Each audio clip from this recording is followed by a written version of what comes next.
กะมีคอมเมนต์หนึ่งเนาะค่ะเพิ่นถามเขามาเพิ่นว่าหน้าตาแบบนี้ผิวพรรณแบบนี้อ่ะเคยทุกข์เคยยากเคยลำบากบ่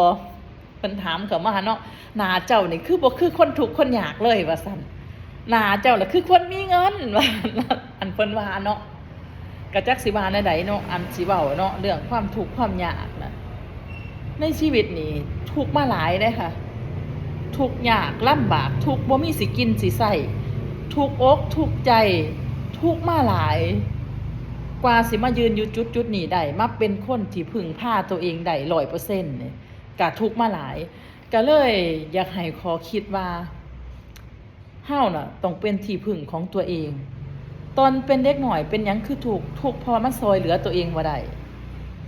คือบางครั้งนี่คือทุกข์บ่มีอยากมีกินก็บ่สามารถหากินเองได้มันต้องให้คนอื่นหาให้กินแม่นบ่มันก็เลยทุกข์นั่นนะค่ะลางเทื่อก็พ่อแม่ตายายคนรอบข้างเขาก็หาสู่กินอยู่มันก็อึดก็อยากเพราะว่ามันเกิดมาในชนชั้นที่เป็นคนทุกข์คนยากนะเว้าถึงเนาะมันก็พออายุหลายขึ้นใหญ่ขึ้นก็เริ่มมีการมีงานแล้วก็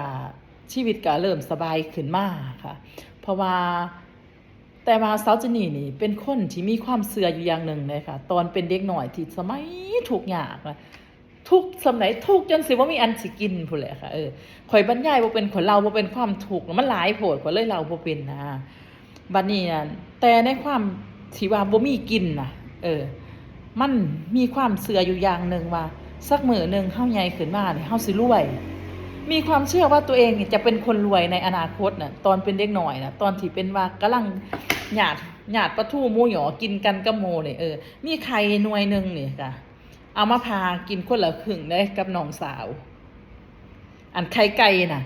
และอันไปโรงเรียนเนาะครูและสอนว่าอันเด็กน่ะต้องกินไข่ไก่สัปดาห์ละ4 ฟองเป็นอย่างน้อยว่าซั่นเออ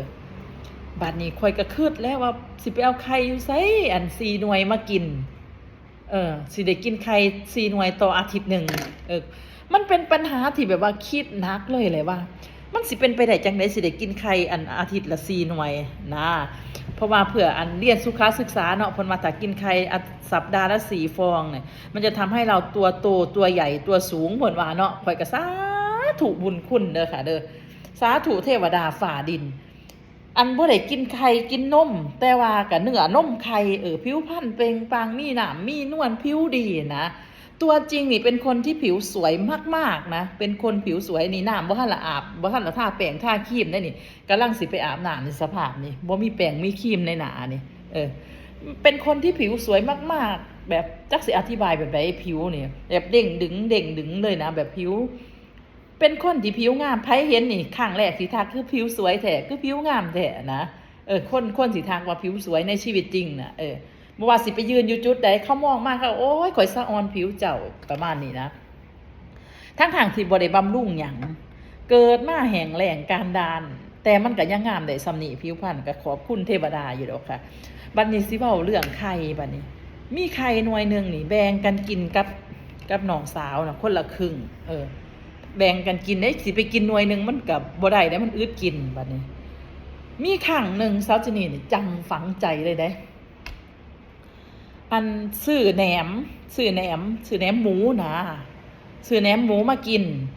แหนมหมูสมัยแต่ก่อนมันสิห่อละ50ตังค์ยังทันได้ห่อตังห่อน้อยแล้วก็ห่อใหญ่นี่มันสิห่อละ2 บาท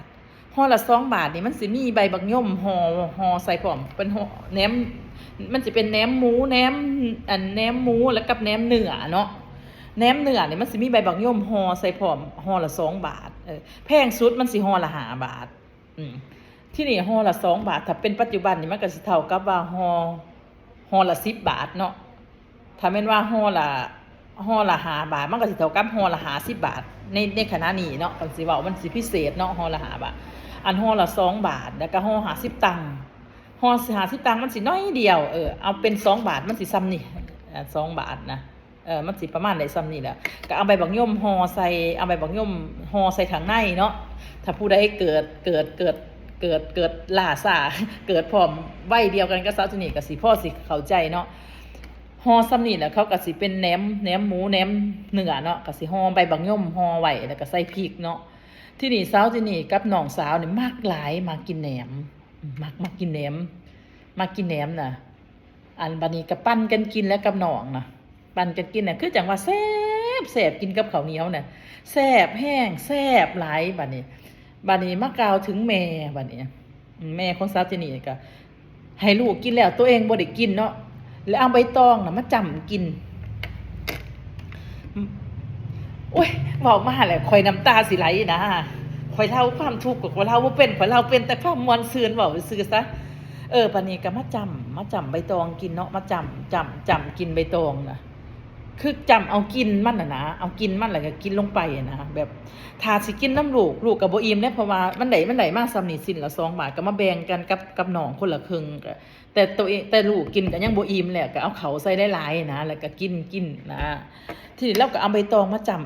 ำกินใบตองนะจ้ำน้ำมันที่มันติดในใบตองนะคือเอาข้าวเหนียวมาจ้ำกินพอได้เป็นกินมันพอได้กินลงไปอ่ะที่นี่ปัจจุบันนี่สาวที่นี่บ่กินแหนมทุกชนิดบ่กินเป็นสมเนื้อสมแหนมนี่บ่กินเป็นหยังคือบ่กินคือในสมัยอดีตนี่ข่อยกินมาตลอดข่อยกินมาหลายแล้วก็กินแม่นอยู่ว่ากินหน่อยเดียวแหละกินเทื่อละ2 บาทเทื่อละน้อยเดียวแหละหมายถึงว่ามันกินบ่อยๆอ่ะนะมื้อนี้ก็กินแหนมมื้ออื่นมาก็กินแหนมมื้อต่อมาก็กินแหนมคือเก่าแหละห่อละ2 บาทน่ะกินคนละครึ่งกับน้องคือเก่าแหละกินน้อยๆเดียวคือเก่าแหละมันก็เลยมีความรู้สึกว่าข่อยเบื่อขึ้นสมองเบื่อขึ้นในสมองนี่แล้วก็มีอาหารอีกอย่างนึงที่กินในสมัยนั้นคือปลาทูแช่เย็นนี่มันสิกิโลละ10 บาทกิโลละ10 บาทตอนนั้นน่ะปลาทูโลละ7 บาทโลละ10 บาท14 บาทแพงสุดสมัยนั้นกะปลาทูนี่สิเอาปลาทูสมัยก่อนนี่มันเป็นอาหารคนจนเนาะปลาทูแช่เย็นน่ะเอามาแล่แล้วก็ทาเกลือทากระเทียมแล้วเอาไปตากแดดแล้วก็เอามากินกับตำบักหุ่งกินกับส้มตำน่ะนะจะกินปลาทูนี่ก็เป็นหลักและมีความรู้สึกว่าเบื่อแห้งนะแต่ว่าปลาทูนี่บ่เบื่อดอกยังกินอยู่ปลาทูแต่ว่าแหนมนี่ก็เบื่อเลยนะกินแบบนั้นแหละบัดนี้โอ๊ยจักสิเล่าเป็นช็อตใดเนาะเล่าความลำบากนะคือมันผ่านไปแล้วนะแต่ในขณะที่ว่าญาติกันกินแหนมกับน้องผู้ละครึ่งนี่ใจของข่อยนี่มีความเชื่อตลอดว่าข่อยใหญ่ขึ้นมาเนี่ยข่อยสิเป็นคนรวยข่อยใหญ่ขึ้นมาข่อยต้องมีอยากมีกินข่อยใหญ่ขึ้นมาข่อยต้องมีทุกสิ่งทุกอย่างมันมีความเชื่อแบบนั้นค่ะคนเฮาน่ะถ้าเฮามีความเชื่อและกับความเชื่อมั่นในตัวเองมันจะประสบความสำเร็จมันจะเริ่มจากความเชื่อเลยค่ะความเชื่อที่ว่าเฮาสิมีกินมีใช้เฮาเชื่อแบบใดมันก็สิเป็นแบบนั้นถามว่าปัจจุบันเจ้ารวยบ่เจ้าคือมาเว้าคือแท้ลางคนว่าข่อยบ่รวยแต่ว่าข่อยสามารถอยากหยังก็มีกินมีใช้บ่อดบ่อยากบ่หิวมีบ้านมีรถแล้วก็มีครอบครัวดี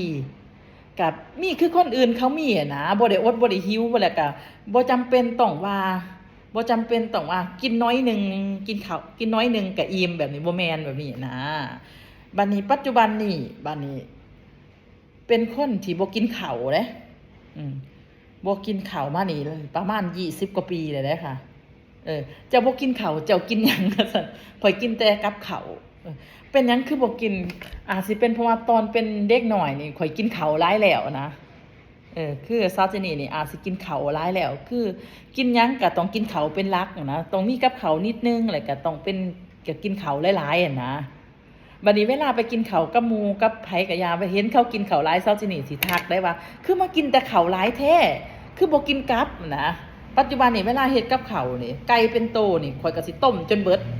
ไก่2 โตข่อยก็สิต้มจนเบิดนะข่อยสิเฮ็ดหลายๆนะเพราะว่าข่อยคิดถึงว่าตอนเป็นเด็กน้อยนี่ข่อยคืออึดกินอึดอยากแท้นะข่อยก็เลยเป็นคนที่ว่าเฮ็ดหยังข่อยสิเฮ็ดหลายๆไว้ก่อนแล้วข่อยอยากเวลาหมู่มาหานี่ข่อยสิบ่หาข้าวให้หมู่กินข่อยสิหาแต่กับข้าวให้หมู่กินเด้สิเป็นคนแบบนี้เด้จนมีครั้งนึงเนาะเดี๋ยวสิไปต่อ EP 2ดีกว่าค่ะ